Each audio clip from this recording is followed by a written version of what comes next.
ताजमहल नाही तर तेजो महालय.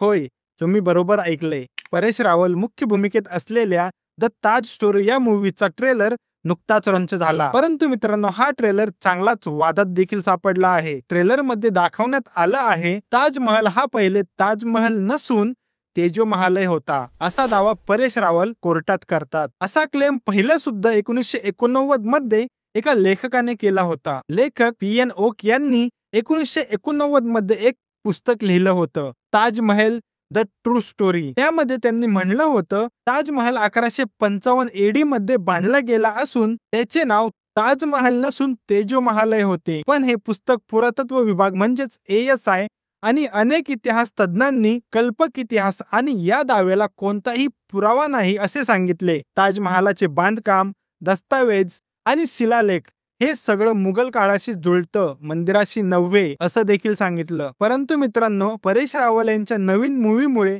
हा मुद्दा पुन्हा एकदा चर्चेचा विषय बनला आहे. तुम्हाला काय वाटतं? ही एक प्रोपगंडा फिल्म आहे की खरंच काही फॅक्ट्स आहेत? लवकर कमेंट मध्ये सांगा आणि आपल्या चॅनलला सबस्क्राईब करा.